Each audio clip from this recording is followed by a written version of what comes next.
Hi, I'm Craig Nielsen. I've been in the fire service for 31 years. My associate that I train with, his name's Greg Pascola. Actually came on the department before I did a little bit.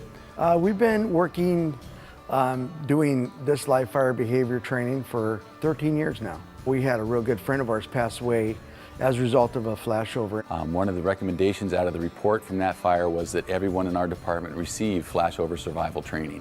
Our department went out, they found the system that worked best for our department, and that was a Draeger system. We started using that system. We trained 3,500 firefighters in flashover survival. It's bittersweet. As a result of a death, so many people have benefited. We have prevented serious injury and death from this training, and that's why I have a passion for what I do.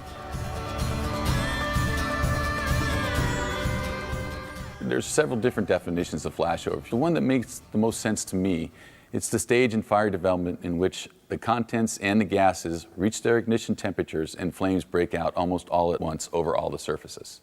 There are a few different types of flashovers that exist. The NFPA now calls all the different types of flashover rapid fire progress. Those different types, the most common is a hot, rich flashover. That's the most common that firefighters run into on the fire ground. The cause of a flashover, or a hot, rich flashover is what I'm referring to, is a term called thermal radiation feedback. Everything in nature tries to find a balance. If I grab a can of Coke, that Coke's gonna warm up, and my hand in turn is gonna cool off. Same thing's happening inside of a structure. The seed of the fire is growing, the energy and heat that's being created is being absorbed into the material of that room. It's trying to find that thermal balance. Once it can't find that balance, or that balance is exceeded, the material starts to break down, starts to form a gas called carbon monoxide and radiate that heat back to the center of the room. That process is called pyrolysis. Once it reaches the center of the room, it's going to want to try to find a way to go back to the walls, but like a sponge, it can only absorb so much heat. So then that heat then begins to build and build and build until it reaches its ignition temperature, and then it ignites into fire, and you get flames breaking out not only through the gas, but every single surface in that room. It's all about heat and energy. You have to have heat to break down a solid to a gas, and that's what produces that very volatile gas. And that's what's killing and hurting us this day. Another type of rapid fire progress, or RFP, is backdraft. That's probably one of the most uncommon types that we encounter on a fire ground. I've only witnessed one in my 33 years of service. And what that is, it's a fire that's generated so much heat and used up all the oxygen in the room that it just sits and smolders and smolders. The heat does not go away, the air is gone, but that superheated gas has been confined, and it's just perking and perking, waiting for us to either open a door, or someone to open a door, or let fresh air in. It mixes with all the gas that is in there. The heat is already there, and when it ignites with an explosive force. The other would be a delayed flashover. A delayed flashover is also very dangerous for firefighters. Picture a house with a fire that began in a rear bedroom. The smoke and energy has traveled throughout the home, filling it with superheated gases. As firefighters enter the home, a hot, rich flashover occurs in the rear bedroom. The sudden increase in temperature is enough to ignite the gases throughout the entire home. Firefighters could be faced with gases igniting all around them, yet the seat of the fire is in another part of the structure. Rollover is what we kind of call a lean flashover, and that is the gas is just mixing with the oxygen at the level right above the firefighters' heads. In other words, you might have flame all the way up to the ceiling level, but what you're seeing are just the sporadic snakes or wisps of flame that are occurring in the smoke. If you witness rollover, you have seconds before flashover will occur.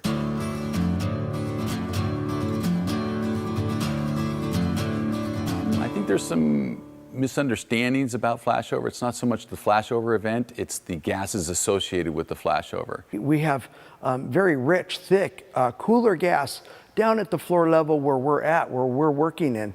And then as we progress up to the ceiling level, we have a much hotter, leaner gas.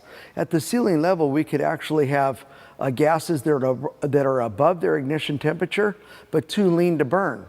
And as we go down 18 inches, we get a little bit richer, cooler gas, a little bit richer, cooler gas, and so on as we get to the lower elevation.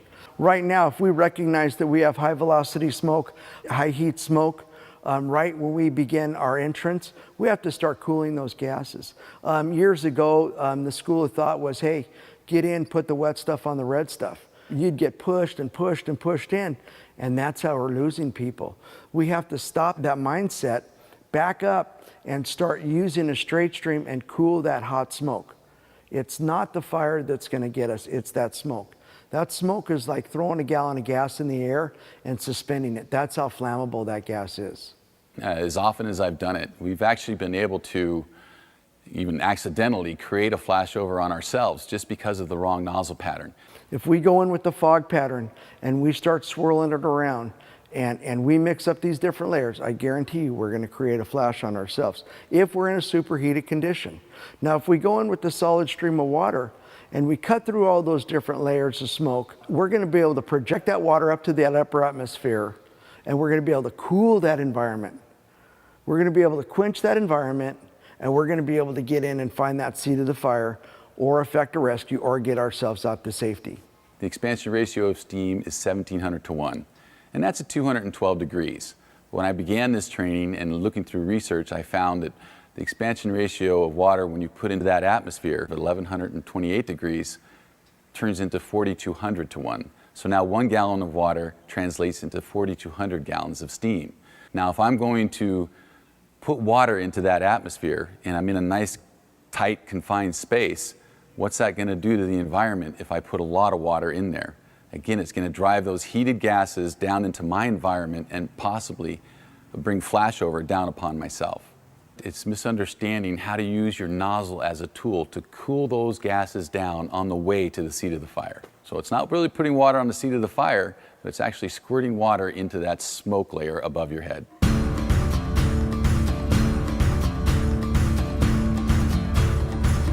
Most of the time, flashover is going to occur on an unvented structure. If we pull up on scene at 2 a.m. in the morning and we have some wispy smoke showing from the eaves, that's not a vented structure.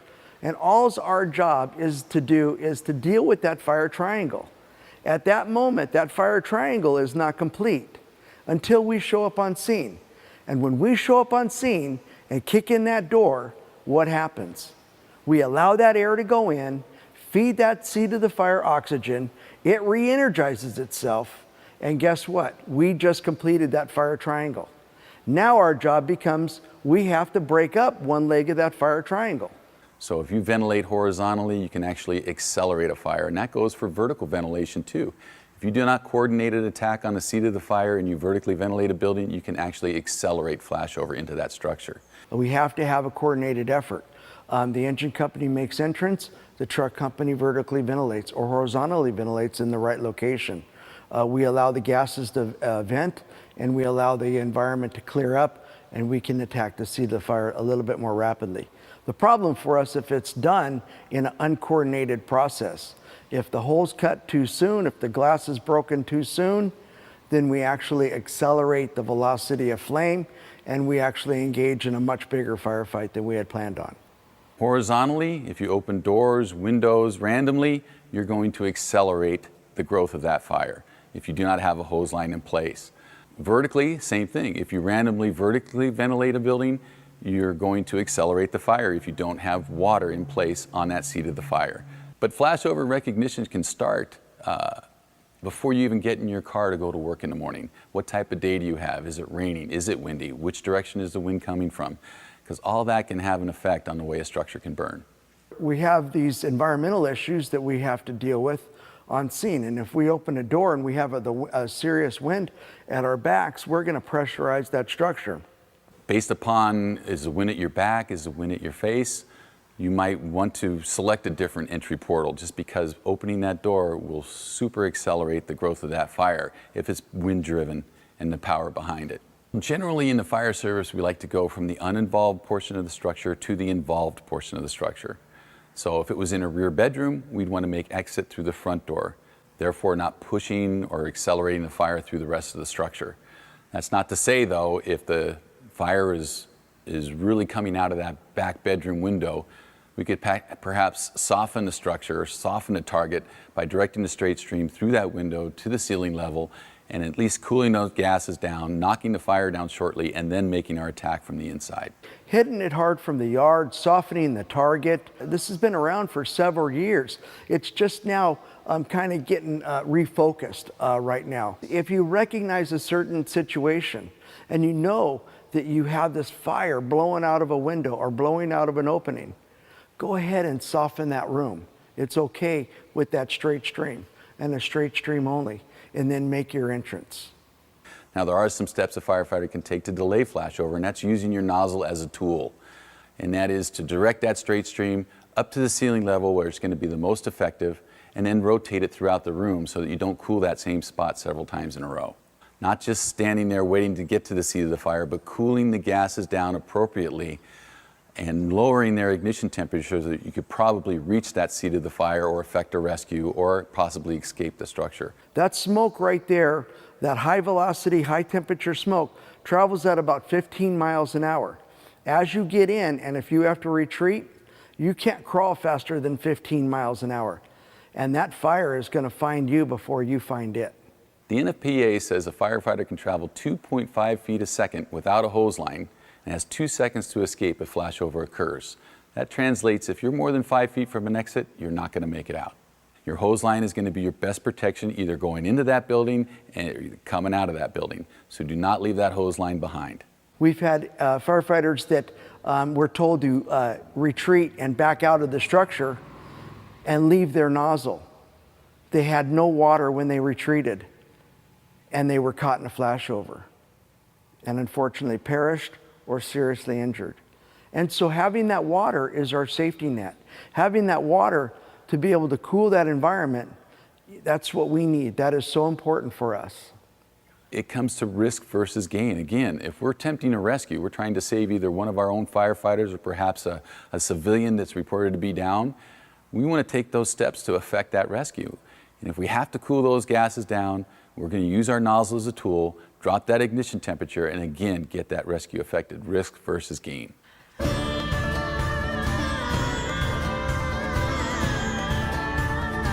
There are several factors in the development of a flashover.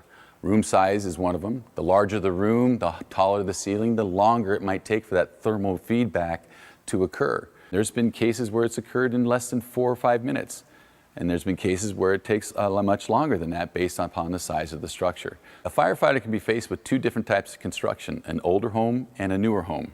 The older home tends to have legacy fuels, better construction quality that can actually absorb more heat and take longer to get to that flashover stage. A newer home is constructed now with some synthetics, the material inside, the contents inside, again, synthetics that create a lot more BTUs, and the construction is much more insulated so that thermal feedback can happen a lot faster and you can get to that flashover stage much sooner.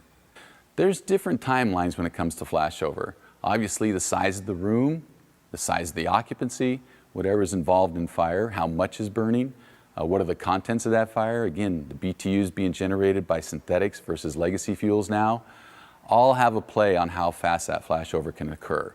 In the beginning, you'll see a gradual inclination of the heat. And why is that? Because the material in the room is absorbing as much heat as it possibly can. So the temperature is real gradual in the beginning. Then you get that sudden spike in temperature. And again, that's what we want firefighters to concentrate on or to recognize, is that spike in temperature. It's not a gradual inclination, it's a drastic inclination of the heat. And that's when you'll see that boiling rich smoke start to go across the whole structure. And then once it levels off, flashover occurs, it levels off 1500 degrees before you get to that decay stage. Now, a more modern type of time temperature curve is, you'll see that gradual inclination of heat. And then once that structure runs out of oxygen, the heat will actually diminish and it'll start to go down because it's run out of oxygen. But what do we do as firefighters? We get on scene, we have to get inside to put the fire out, so we open a door, give it that fresh air it needs, and now that spike in temperatures occurs and you get the flashover in just a matter of seconds. Then it levels right off again, 1500 degrees till you get to that decay stage.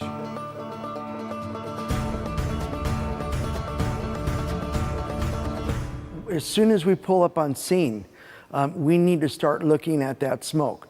whether it's low pressure smoke or high pressure smoke. And if it's emitting from cracks or if it's emitting from openings in that structure, we need to recognize that, whether it's low pressure or high pressure.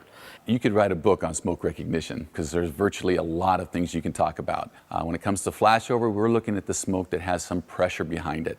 Pressure, velocity. That's really what we're focusing on when it comes to identifying the potential of flashover. And then once we make entry into the structure, we need to identify whether it's a river of low pressure smoke exiting, which tells us that it's rather cool inside that environment and we can get in at a much faster rate, versus high pressure, high velocity, high heat smoke. And that's going to tell us that, whoa, we have to slow down and start making some risk versus gain decisions. We kind of use the analogy of it's an upside down witch's cauldron. In other words, if you put the heat above, it's boiling the smoke below. And if you see that boiling smoke, or take that witch's cauldron and turn it upside down, that's the type of smoke that's associated with potential flashover. Usually you'll see that effect on the perimeter walls. As you enter into the structure, look to the perimeter walls because the walls will heat up faster before the center of the room. When you get that witch's cauldron effect throughout the whole structure, that's preeminent to flashover. In other words, flashover is going to come in about 4 to 5 seconds. If you look to the center of the room and the smoke is kind of lazy and it doesn't quite have the velocity of your interior walls, you probably have some time to cool the gases and try to get some work done. Just like an EMS incident, flashover has signs and symptoms. So signs are what you can see and feel.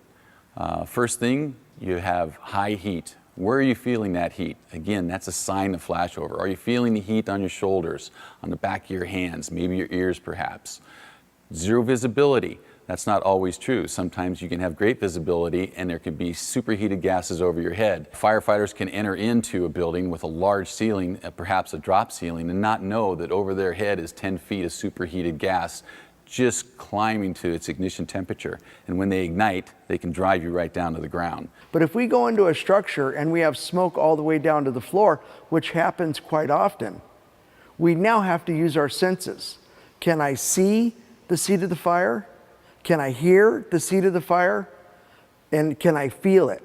If I feel superheat through my PPEs, my protective equipment, I know that I have to start going through those risk versus gain process right now, the decision-making process right now.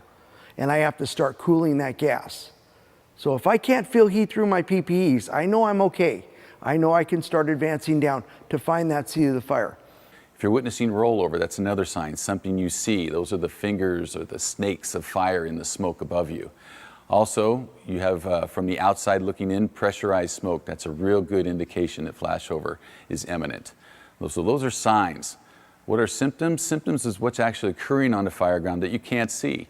Well, if you're getting no or inadequate ventilation on that structure, that heat and energy has nowhere to go, so it continues to build within that structure.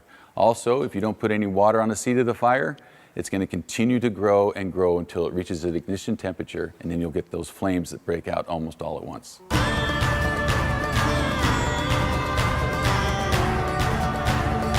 The Draeger-Swede system is 2 container systems that have been put together.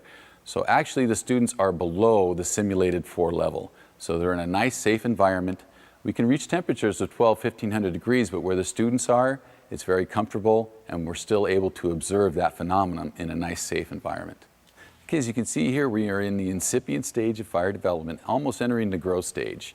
As you can see on the right wall, that material has started to break down now from a solid to a gas. In other words, pyrolysis is taking place. Here we see the smoke overhead moving at a relatively low velocity. The heat being generated is not driving that smoke, so we're still in the early stages of fire development here.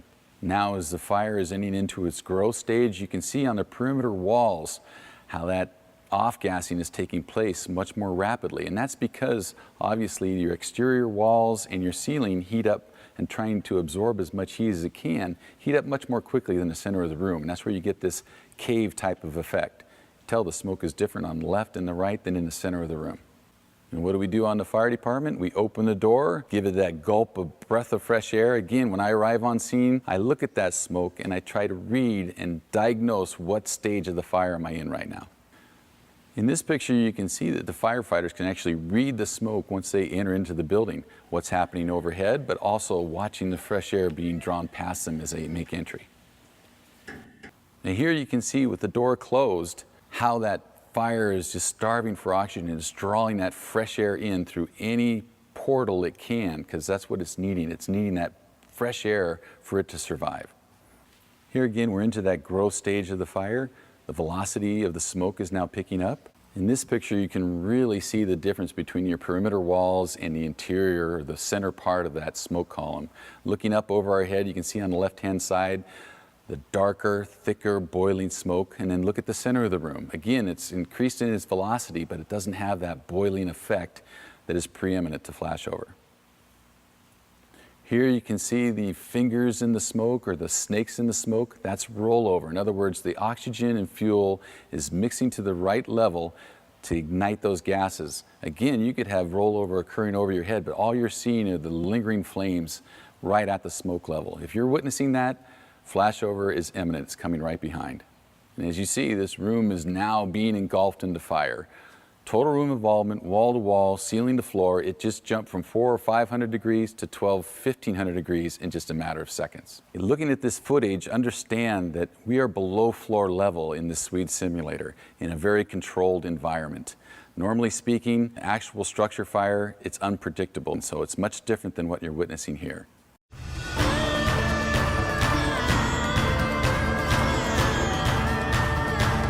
The new generation of firefighters, I believe, need to get as much live fire experience as possible. Fire departments around the country, it's a good thing. We're not responding to as many structure fires. That's because of fire sprinklers, better fire prevention. So they're just not getting that hands-on experience. So every opportunity they can to witness the different stages of fire development, to actually use your nozzle in a fire situation, they need to take advantage of that as much as possible. I think firefighters are exposing themselves to the flashover phenomenon much more so because we're so well insulated now. We get this false sense of security. We have hoods, our equipment is better.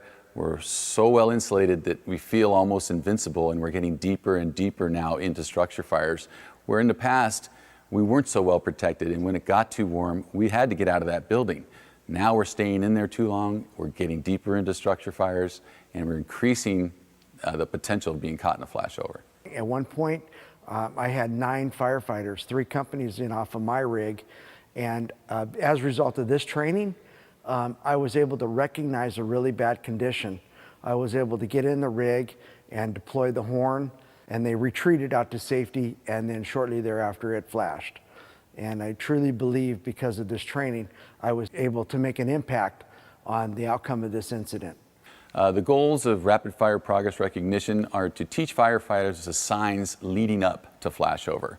It's not the flashover itself. We want to identify the signs leading up to that, and that is the changing smoke conditions. We also want to provide firefighters with the nozzle techniques so that they can cool those gases down below their ignition temperature, stave off flashover, to perhaps give themselves time to escape, maybe effect a rescue, find the seat of the fire, get other things accomplished while effectively cooling the gases. Our ultimate goal, we want to save firefighters from injury and death due to flashover. What I'd like to see is every firefighter, either the new recruit or the established veteran, receive this flashover survival smoke recognition training to better, in the future, make risk versus gain decisions.